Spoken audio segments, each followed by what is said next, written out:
What's going on YouTube? Gottigix back with another video, and today we are installing BT MOTO velocity stacks on the S1000. We've got all four right here. So first step that we've got to do is we're gonna have to start taking off some of these panels here. So we've got to take the top panel, side panel, take the seat off obviously. We're gonna take that off real quick and then I'll kind of show you what we got to do next. Yeah, this is how to start installing the BT MOTO velocity stacks in the S1000. So let's start by taking those panels off.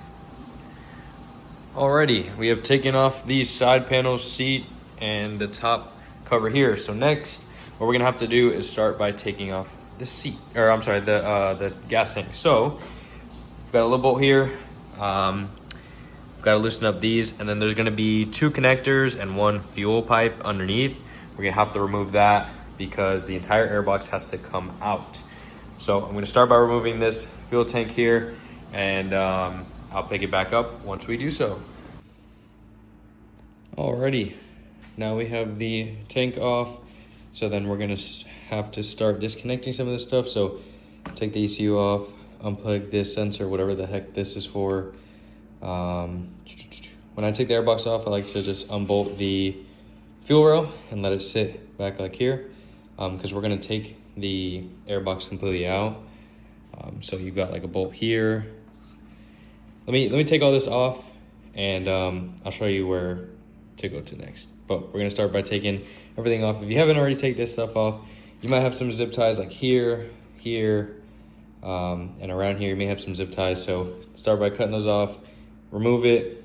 That way we can get a little bit clearer access and to move on to the next step. Okay, so for the ECU, real quick, I remember when I first took this out, I had trouble doing it. You want to pull like this, right? And it'll start popping out. I'll show you, maybe if I can do it with one hand. Yeah, like that. It's still gotta come out a little farther than that. Can't really do it one hand, but you pull out like that, pull this one out, and then it'll just come off like that. So just do that real quick and then we can get everything else off. Alrighty, once you've gotten to this point, you've got pretty much everything out. You get the filter out. I like to take the injectors out this way, just unbolt them, kind of peel it off because we'll be able to take out the box like that. You're gonna want to take this piece off. This piece just pops off. It's kind of firm, so when you take it off,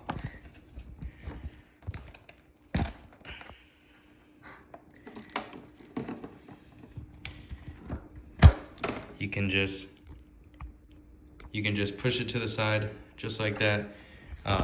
Next thing you want to do, there's a clamp right down there. You want to take your, hold on, let me focus on it. What's it? All right, so that right there is that's the clamp right there. You want to grab it and twist it to pop it off.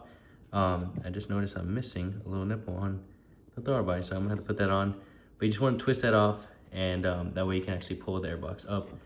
So twist that off, take this part off, and then next, I'll show you what we'll do. All right, so I just got the clamp off. You're gonna have 4 screws before you remove it. It's 1, 2, 3, it's right over there, 3. And then the 4th one is right there. You wanna use an extension for these so you don't strip those. Once you take those 4 and you unbolt this bottom clamp here, this will be removed. So I'm gonna do that and I'll show you. Alrighty, so once you got the box out, we've got it right here. This is what we're gonna actually be changing, which is this one, this one, this one, and that one, which this one, little one already came up kinda when I was pulling it out, but those are the stacks that we're gonna be changing, is these 4 black velocity stacks here. So what we're gonna do, pull this thing upside down like that. You can kind of see that this one's already coming out. These are rubber. They just pop right out just like that. So do that to all 4 of them, which this one should just, yeah, just like that. They'll come out, set them aside, and then take all of these out the same way. 1, 2, 3, 4. Okay, so once you actually take these out, big old hole here, you're just gonna set them aside, and then you have your stacks here. You'll have to go from the inside here, put it through like that, and then you'll see it come out here, right? It's gonna be kind of hard to do with 2 hands, but let me see something. Oh, alrighty, so I did manage to get the one in. I will say you are gonna need 2 hands for this because you see the clip, how it has one end is kind of sharper and the other one is flat. What you have to do is push. You'll have to push from like the inside, so you'll put your hand on the inside to push up, and then you'll put this end in first in the little groove, and then you'll work your way around, and then it'll just snap in, and then it's like super firm in there. It's not going anywhere.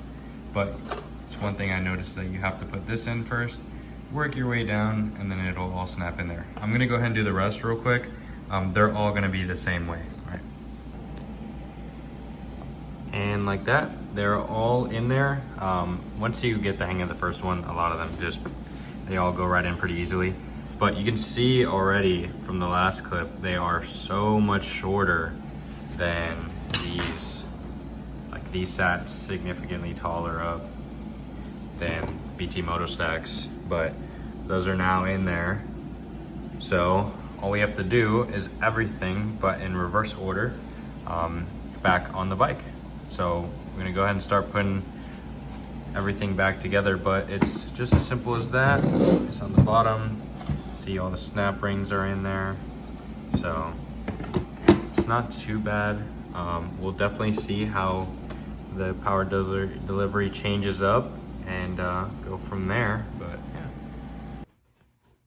All right, YouTube, so that's gonna be the end of this video. That is how you install the BT Moto Velocity Stacks on your 2015 to 2018 K46 S1000. If you guys have any questions, any advice, anything like that, just drop it down in the comments. Like, subscribe, share, interact in some way, shape, or form. Till the next time, bye.